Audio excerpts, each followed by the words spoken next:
네, 지난 주간에 우리가 이제 바울 서신을 이제 쭉 봤습니다.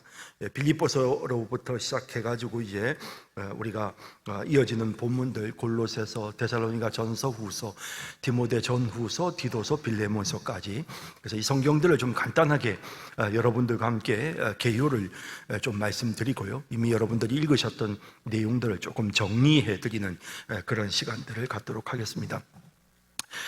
바울이 우리가 이제 사도행전 28장에 보면 로마에 가서 재판을 앞두고 연금 상태에 있는 모습이 기록되어 있죠. 그리고 바울은 그 2년 동안 그곳에 머물러 있으면서 대략 AD 62년, AD 63년 이 무렵입니다. 이때 바울 감옥에서 4편의 편지를 기록하게 되는데요. 지난 시간 보았던 에베소서, 그리고 또 빌립보서, 골로새서, 또 빌레몬서, 이런 성경들을 기록하게 되었던 것입니다. 자, 그래서 이제 우리가 이 바울이 썼던 이 옥중서신, 감옥에서 기록한 책이라고 해서 우리가 에베소서, 빌립보서, 골로새서, 빌레몬서 이 4권의 성경을 옥중서신이라고 부르는데요. 특히 이제 우리가 함께 먼저 보았던 빌립보서라는 성경은 먼저 자신을 걱정하고 있는 이 빌립보 교인들이 바울이 지금 이제 로마에 가서 감옥에 갇혀 있다는 소식을 듣고는 많이 걱정하고 있었습니다. 그래서 그들에게 걱정하지 말라고, 오히려 자신이 이렇게 갇혀 있는 것이 복음의 진보가 되었다라고 하는 그런 설명으로 빌립보서가 시작됩니다.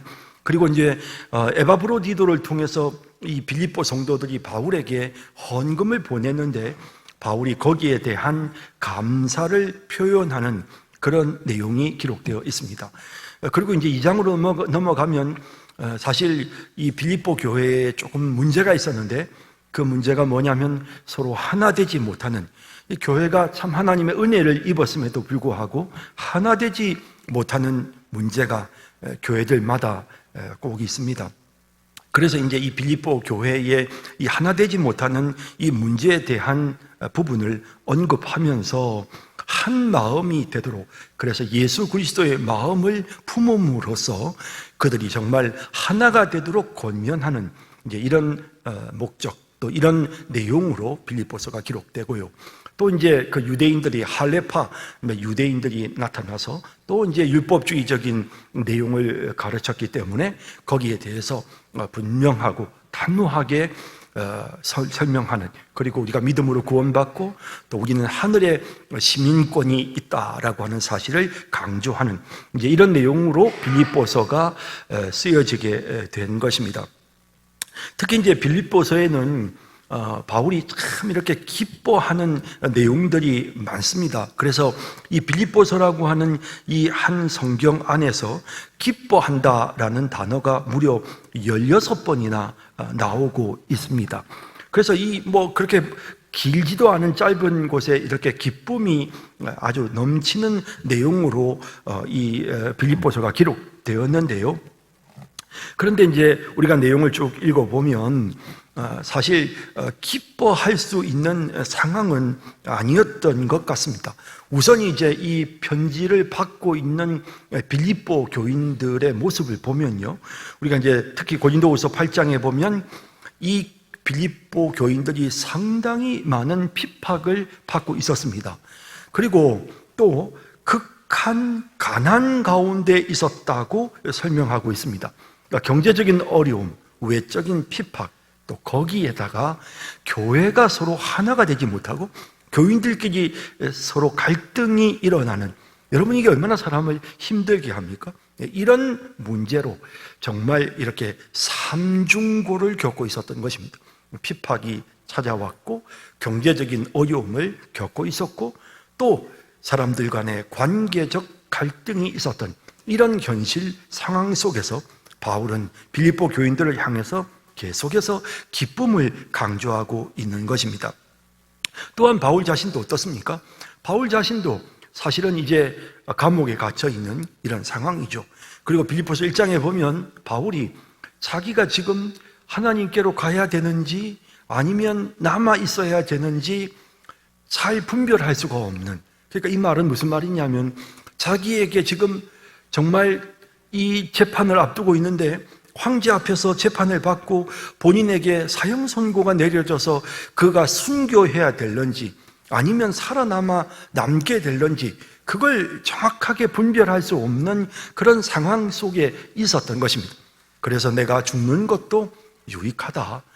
그렇지만 내가 살아있는 것이 빌립보 교회 성도들에게나 다른 많은 믿음의 동력자들에게 더 유익하다라는 이제 이런 표현들을 쓰고 있는 모습을 보게 되죠. 그러니까 바울 자신도 사실은 굉장한 그런 심리적인 고통 속에 있었던 것이죠. 죽느냐 사느냐의 기로에 놓여 있는 이런 가운데서 바울이 빌립보서를 기록하고 그리고 그 빌립보서 안에 기쁨이 넘치는 기쁨과 평강의 메시지가 충만하게 나타나는 것입니다. 그러면서 사실 이 빌립보서가 이런 기쁨이 넘치는 것은 그리스도께서 보여주신, 그리스도께서 고난을 당하셨고 그리스도께서 정말 지극히 낮아지셨잖아요. 그래서 빌립보서 2장을 보면 그가 근본 하나님의 본체시나 하나님과 동등됨을 취하지 아니하시고 사람의 모양을 입고 이 땅에 오셔서 죽기까지 복종해 주셨던 그 예수 그리스도의 그 낮아지심, 그럴 때에 하나님께서 이 예수 그리스도를 지극히 높여주시는, 그러면서 하늘에 우리의 시민권, 하늘에 정말 지극히 높은 하늘 보좌에 앉게 해주시는 이와 같은 내용들. 그래서 우리는 비록 이 땅에서 예수님처럼 고난을 당하지만 우리에게는 하늘의 시민권이 있다라고 하는 이제 이런 사실들을 빌립보서가 강조하면서 거기에서부터 비롯되는 기쁨, 정말 그리스도로부터 오는 기쁨, 천국의 소망으로 인하여 넘쳐나는 기쁨, 이와 같은 기쁨들을 빌립보서가 보여주고 있는 것입니다. 그래서 빌립보서는 우리에게 기쁨에 대한 메시지들을 주면서 특히 그리스도로 말미암는 기쁨을 우리에게 보여주고 있습니다. 이어지는 골로새서도 역시 동일하게 바울이 감옥에서 기록한 옥중 서신인데요, 동일한 그런 시기에 기록이 되었고 동일한 환경에서 로마에 연금되어 있는 가운데서 골로새서를 기록했습니다. 그런데 바울은 이제 이 선교 사역을 할 때 주로 이제 대도시들을 따라서 다니면서 복음을 전하거든요. 그래서 이제 당시에 로마로 향해 가는 그런 도로가 놓여 있었기 때문에 그 도로를 따라서 큰 도시들을 돌면서 복음 전합니다. 이제 그러다 보니 사실은 골로새는 조금 작은 도시였습니다. 그런 까닭에 바울은 이 골로새에 대해서는 따로 방문해서 복음을 전하는 그런 기회를 갖지를 못했습니다.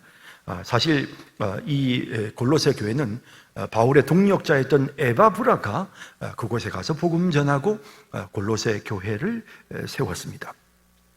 자, 그래서 이제 바울은 이 골로새 교회의 소식을 에바브라를 통해서 전해 듣게 되고, 그리고 이제 감옥에서 이 골로새서라고 하는 성경을 쓰게 됩니다.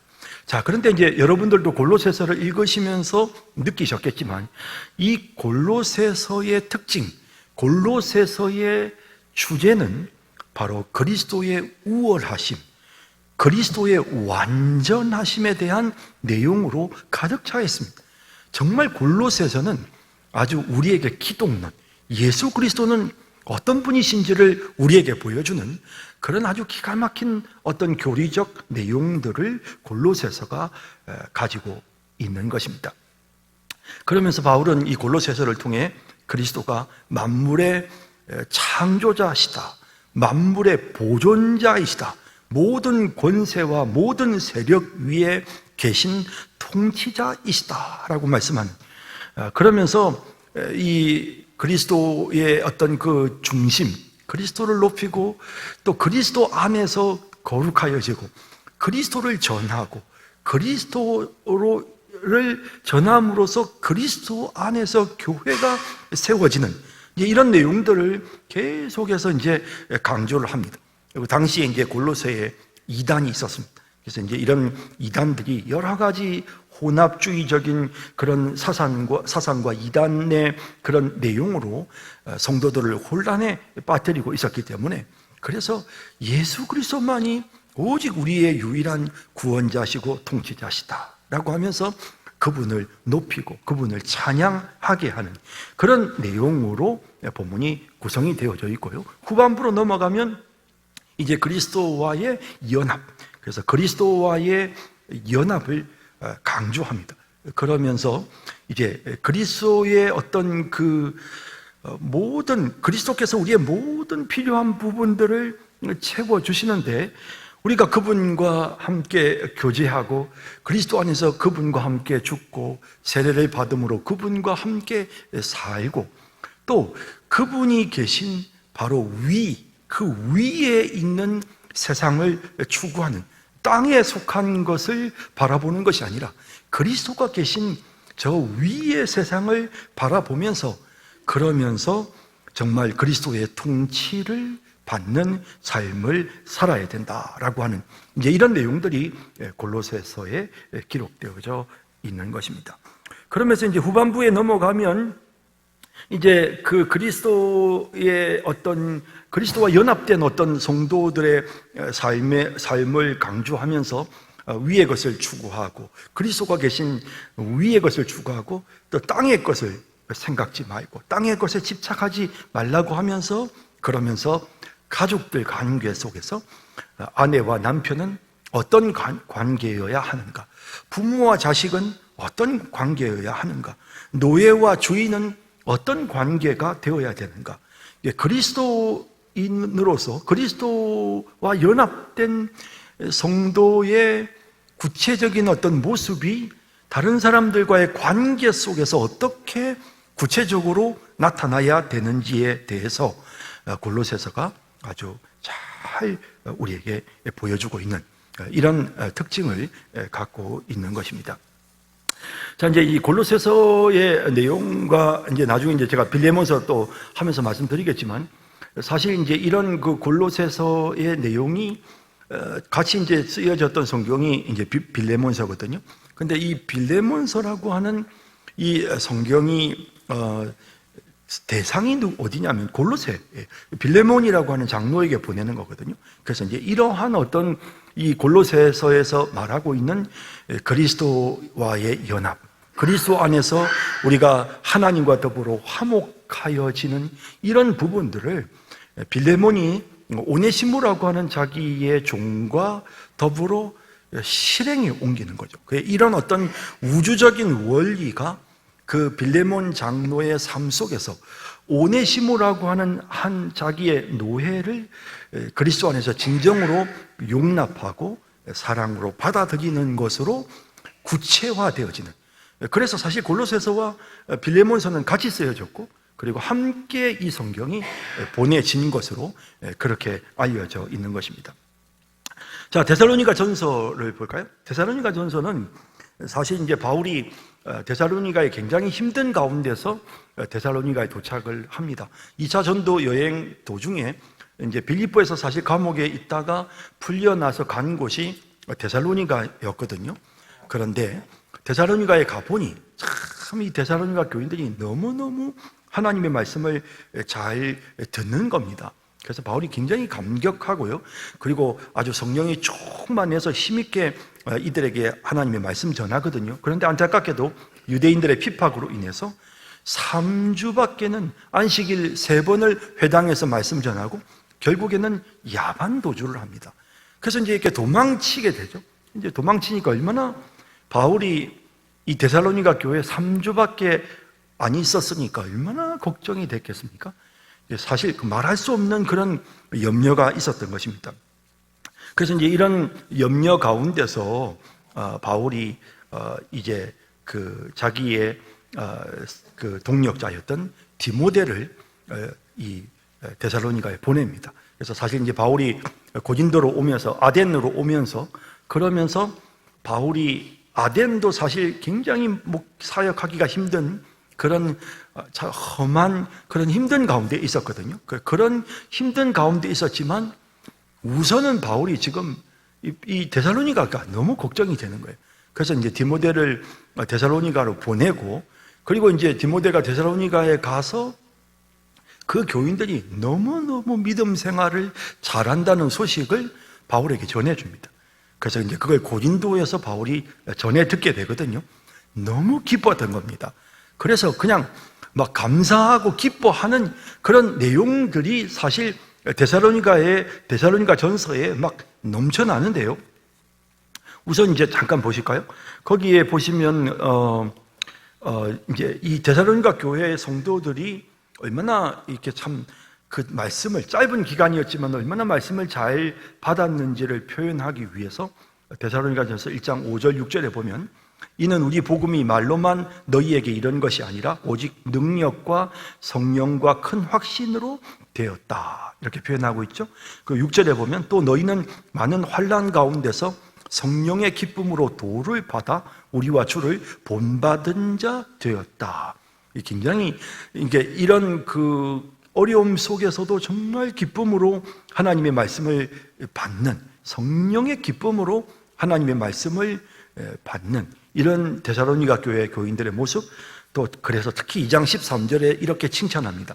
이러므로 우리가 하나님께 쉬지 않고 감사함은 너희가 우리에게 들은 바 하나님의 말씀을 받을 때에 사람의 말로 아니하고 하나님의 말씀으로 받음이니 진실로 그러하다.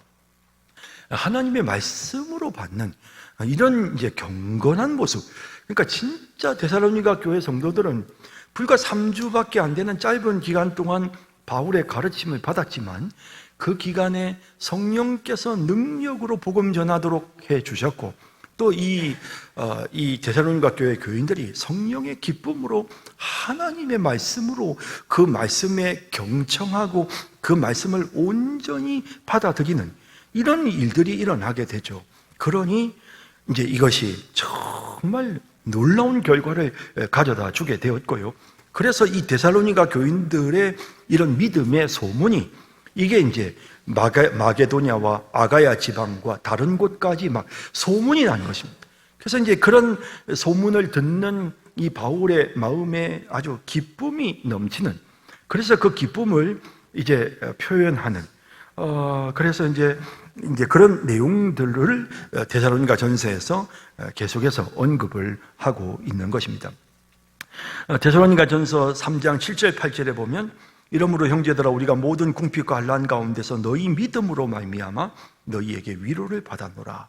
그러므로 너희가 주 안에 굳게 선즉 우리가 이제는 살리라. 이런 표현들을 보면 휴, 살았다, 이런 걸 느끼죠. 바울이 진짜 데살로니가 교회 교인들이 너무너무 걱정이 되는데 살았다, 이런 마음이었어요. 그래서 이제 이런 감사의 마음으로 또 본이 된 데살로니가 교회 성도들을 칭찬하는 그런 내용들을 주로 전하고 있고요. 그러면서도 사실 데살로니가 안에 이제 그 재림에 대한, 주님의 재림의 때와 시기에 관한 그런 내용으로 혼란이 일어난다는 소식을 접하고는 바울이 재림의 시기에 대해서, 그리고 예수 믿는 사람들이 만약에 먼저 세상 떠나더라도 이제 주님이 재림하시는 그날에 부활하게 될 것이다 라고 하는 이제 이런 내용으로 데살로니가 교회 교인들에게 종말론에 대한 내용을 설명하고 있는 내용이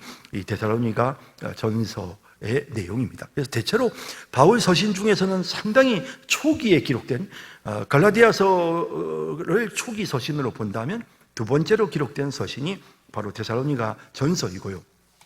그리고 사실은 이제 바울이 데살로니가 전서를 보내고 나서 고린도에 머물러 있는 동안 이제 한 3년 가까이 바울이 이제 고린도에서 사역을 하는데, 그 기간 동안 1년 6개월인가요? 그렇게 사역을 하는 동안 바울이 이제 그 데살로니가 전서를 보내고 또 이제 소식이 들리는데, 재림에 관련된 문제로 인해서 데살로니가 교회 성도들 중에 좀 문제를 일으키는 사람들이 있다는 소식을 듣게 되죠.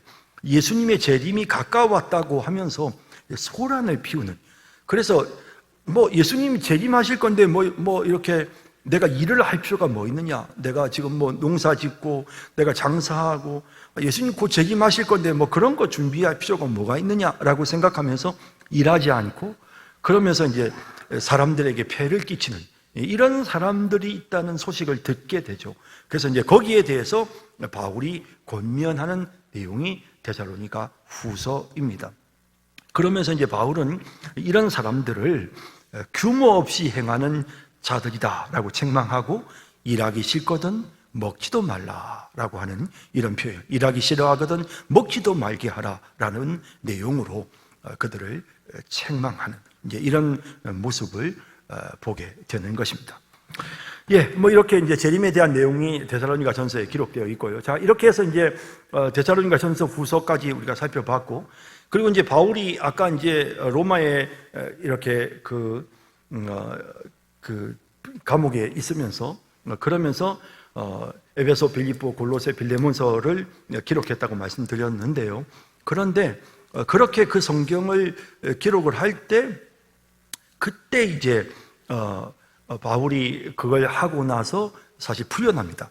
그래서 정확하게 바울이 로마 황제 앞에서 재판을 받았는지는 잘 모르지만 일단 풀려났고요. 그리고 이제 풀려나고 난 다음에 바울이 상당 기간 동안 이제 사역을 하게 되는데, 그런 사역을 하다가 바울이 이제 재차 감옥에 갇히게 되는 이제 이런 상황에 빠지게 되죠. 그러면서 이제 바울이 이제 감옥에 갇혀서 죽음을 기다리면서 디모데후서를 기록하고, 그리고 또 이제 디모데전서, 디도서는 조금 그보다는 좀 더 이런 시기에 기록하는데, 그래서 이 디모데전서와 후서는 목회자였던 디모데에게 쓴 편지니까 이건 목회서신. 또 디도서도 마찬가지입니다. 그레데에서 목회하고 있던, 디모데는 에베소에서 목회를 하고 있었고, 그리고 디도는 그레데 섬이죠. 그레데에서 목회를 하고 있었습니다. 그래서 그들을 권면하는 어떻게 목회를 해야 되는지에 대한 내용을 기록한 책이 디모데전서, 후서, 디도서입니다. 로마 1차 투옥에서 풀려나서 선교 활동 중이었던 바울은 에베소에서 목회하던 디모데에게 목회 지침을 가르쳐 줍니다. 그래서 유대인과 이방인의 잘못된 주장, 생활 방식을 어떻게 경계해야 되는지, 특히 이제 바울은 젊은 목회자였기 때문에요. 좀 이제 두려움이 많고, 약간 이제 바울이 이 디모데에 대해서 염려합니다.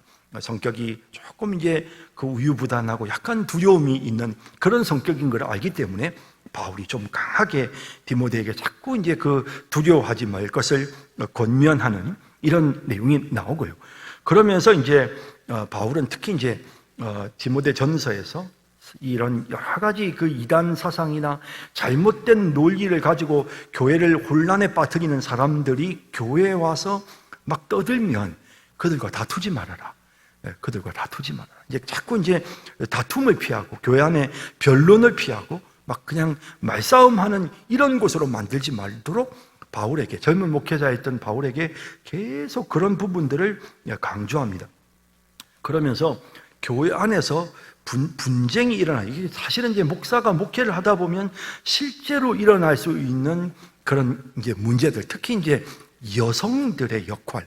그러니까 이제 교회 안에서 사실 당시의 어떤 그런 시대적인 상황이나 분위기는 굉장히 남성 우월주의적인 분위기였는데, 이런 때에 하나님의 성령이 역사하시고 은혜를 받은 여성들이 교회 안에서 활동하는 문제로 인해서 문제들이 많았습니다. 그래서 거기에 대해서 정확한 지침을 알려주는 그런 내용들, 그리고 교회 안에 직분자들을 세울 때, 교회 안에 이제 장로를 세우고 또 감독, 집사를 세워야 되는데, 이런 사람들을 세울 때 이런 사람들이 어떤 자격을 갖추어야 되는지, 구체적으로 그들이 어떤 역할을 하는지에 대한 내용들, 뭐 이런 것들을 이제 디모데 전서에서 주로 강조를 합니다.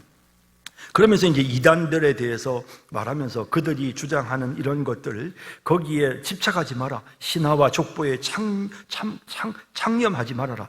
그들이 혼인을 금하고 식물을 폐하라고 가르칠 것이고, 그들이 망령되고 허탄한 말과 변론을 가지고 너희들을 가르칠 것이다. 그러나 너희는 그 사람들과 상종하지 말고 정말 끝까지 하나님의 말씀대로 복음에 굳건하게 설 것을 강조하는 이런 내용들이 주로 1장에서부터 6장까지에 기록되어져 있습니다. 특히 이제 5장을 보면 교회 안에서 남자 성도, 과부 성도, 뭐 장도, 뭐 또 다른 어떤 이 계층, 여러 계층의 사람들을 어떤 식으로 대해야 되는지, 목회자로서 과연 나이 드신 분들에게 어떻게 해야 되고, 또 목회자가 어떻게 자기 자신을 발전시켜 나가야 되는지, 뭐 이런 부분들에 대해서 상당히 많은 부분들을 다루고 있는 내용을 보여줍니다. 그래서 특히 이제 이런 서신들은 하나님의 교회에 사역하는 사역자들, 특히 이제 우리 목회자들이 정말 관심을 가지고 깊이 묵상해야 되는 그런 말씀이라고 생각합니다. 디모데후서는 사도 바울이 이제 완전히 이제는 두 번째 감옥에 투옥된 상태에서 죽음을 앞두고 쓴 유언입니다. 그래서 디모데후서에 나오는 내용을 보면 참 이렇게 뭐라고 할까 좀 안쓰럽습니다. 그래서 그런 어떤 그 마음이 짠해지는, 바울이 지금 너무 큰 마음의 고통과 괴로움을 겪고 있구나, 지금 마지막 순간을 준비하고 있구나라고 하는 그런 모습을 보게 되고요. 그래서 바울은 이 디모데에게 두 번째 편지를 보내면서, 그 당시에 디모데는 에베소에 머물고 있었는데 이제 로마로 좀 와달라고 부탁합니다. 그러면서 이제 마가도 함께 좀 데리고 로마로 좀 와달라고 부탁하고, 그 다음에 겉옷도 좀 가지고 와달라고 하고, 막 이러면서 이제 사실은 바울이 뭔가 이렇게 굉장히 외로운 그런 어떤 상황 속에서 이제 죽음의 기운을 느끼는, 그래서 자신이 관제와 같이 부음이 되어지고, 이제 나의 달려갈 길을 다 달려가고 믿음을 지켰으니 라고 하면서 이제후로는 이라고 하며 자신에게 임박한 죽음을 암시하는 이제 이런 내용으로 디모데후서가 기록되는데, 그럼 디모데후서는 이런 어떤 바울의 어떤 유언을 담으면서, 그러면서 뭐 어떤 내용으로 이 디모데후서를 구성해 나갈까요? 간단합니다. 디모데후서의 1장에서는 복음을 지키라는 부탁, 2장에서는 복음을 위하여 고난을 받으라는 부탁, 3장에서는 복음 안에서 계속 거하라는 부탁, 4장에서는 복음을 전파하라는 부탁. 그래서 디모데후서는 사도 바울이 이제 자신의 마지막 순간이 가까운 것을 알면서 이제 유언을 남기는 겁니다. 자기의 아들과 같은 그런 사역자든 디모데에게 유언을 남깁니다. 하나님이 나에게 주신 사명, 이 복음을 전해라. 그렇게 이제 바울이 디모데에게 권면하는 이런 내용이 디모데후서에 기록되어 있습니다. 그리고 이제 디도서도 동일하게 아까 제가 목회서신이라고 말씀드렸는데요. 디도는 그레데 섬에서 목회를 하고 있었는데, 디도를 그곳에 있게 한 중요한 이유가 뭐냐면 교회 지도자를 세우기 위해서, 장로를 세우기 위해서 그곳에 디도를 보냈습니다. 그래서 장로는 어떠해야 되는지, 장로가 될 사람은 과연 어느 정도의 사람이어야 되는지에 대한 내용을 강조합니다. 그리고 특히 이 그레데 사람들의 어떤 좀 특별한 그런 안 좋은 부정적인 면들이 있었습니다. 이런 부분들에 대해서 아주 단호하게 말하면서, 그러면서 정말 그리스도인으로서 정말 선을 실천하도록 가르치는, 그래서 아까 디모데 전서나 후서에서도 바울이 각 계층의 사람들에게 어떻게 목회자가 대해야 되는지를 설명하는 것처럼 역시 디도서에도 그런 내용들이 강조가 되어져 있습니다. 그래서 뭐 믿음으로 의롭게 되어지는 부분과, 그리고 또 이제 그리스도인으로서 선한 행실을 위해서 하나님 앞에 쓰임 받는 그런 하나님의 도구가 되도록, 그리고 교인들을 그렇게 가르치라고 그렇게 권면하는 이런 내용들이 디도서에 기록되어 있습니다. 마지막으로 이제 빌레몬서인데요. 빌레몬서는 아까 말씀드린 것처럼 바울이 감옥에서 기록한 옥중서신입니다. 그래서 이 감옥에서 골로새서를 보내면서 함께 이제 빌레몬서를 보내는데, 여러분들이 잘 아시는 것처럼 바울이 감옥에 있는 동안 바울이 감옥에서 복음 전해서 새롭게 회심한 사람이 바로 오네시모입니다. 근데 이제 오네시모가 처음부터 바울을 알고 뭐 접근했는지 뭐 잘 알 수는 없습니다. 어쨌든 이 오네시모는 자기의 주인이었던, 그러니까 이 골로새의 이 빌레몬이라고 하는 신실한 믿음의 사람의 집에 노예였는데, 그런데 주인의 물질을 훔쳐가지고 도망친 것 같습니다. 물질을 가지고 훔쳐서 도망쳤다는 증거는 없지만 어쨌든 이 오네시모가 분명하게 잘못한 건 분명한 것 같아요. 그래서 이제 빌레몬의 노예임에도 불구하고 빌레몬을 도망쳐서, 그래서 이제 지금 현재는 로마에 와 있는 이런 상황이 됐습니다. 골로새에서 빌레몬을 섬겨야 될 이 오네시모가 로마의 바울의 감옥에 같이 있어요. 그러면서 이 오네시모가 바울을 통해서 회심하고 예수를 믿었단 말이죠. 그래서 바울은 이제 이 빌레몬에게 내가 이 편지를 오네시모를 편지와 함께 오네시모에게 이 편지를 쥐어서 너에게 보낼 테니 네가 이 오네시모를 용서하고 받아들여라. 혹시라도 오네시모가 너한테 빚진 게 있으면 내가 다 갚아줄게. 내가 다 갚을게. 하지만 생각해봐라. 너도 나한테 복음의 빚을 지지 않았냐? 라고 이제 이렇게 권면하면서 인간적으로 정말 예의 바르게, 그래서 막 빌레몬에게 명령할 수 있어요. 바울이 얼마든지 믿음의 그런 스승으로서 빌레몬에게 야, 너 오네시모 용서해! 라고 이렇게 단호하게 말할 수 있었지만, 그러나 그렇게 하지 않고 정말 정중한 태도로 빌레몬에게 오네시모를 용서해라 라고 하는, 그리고 그를 형제로 받아들여라 라고 하는 그런 내용이 이제 빌레몬서에 같이 기록이 되어 있고요. 그래서 골로새서와 이 빌레몬서가 함께 쓰여져서 이제 골로새 교회 성도들에게 전달이 되는 이런 모습이 되었던 것 같습니다. 자, 이제 이렇게 우리가 이제 바울 서신을 전체적으로 쭉 한번 살펴봤고요. 빌레몬서까지 해서 전체 우리가 이제 2주간에 걸쳐서 바울 서신을 함께 우리가 살펴봤습니다. 결국 이 바울 서신을 보면서 우리가 느끼는 건 뭐냐면 우리의 구원자이신 예수 그리스도, 그죠? 정말 우리의 구원자이신 예수 그리스도, 그분과 연합하고 그분을 섬기고, 그리고 정말 그분과의 어떤 그런 이 연합이 다른 이웃들과의 연합으로, 정말 이웃을 섬김으로, 우리 주님이 우리를 용서하듯 우리도 다른 사람을 용서하고, 우리 주님이 우리를 섬겨주셨듯이 우리도 다른 사람들을 섬기고 하는 이런 모습으로 이것이 확장되어져야 된다. 그리스도와의 연합이 우리의 삶 속에서 이웃과의 연합으로, 이웃과의 사랑으로 그것이 확장되어져야 되는 사실에 대해서 서신서가 끊임없이 강조하고 있다라는 사실을 깨닫게 되는 것입니다. 그래서 우리 예수 그리스도의 십자가의 복음을 늘 마음속에 생각하고 우리 주님과 더불어 연합하여 우리도 주님처럼 사람들을 사랑하고 용서하며 살아가는 우리 모든 성도님들이 다 되시기를 진심으로 바랍니다.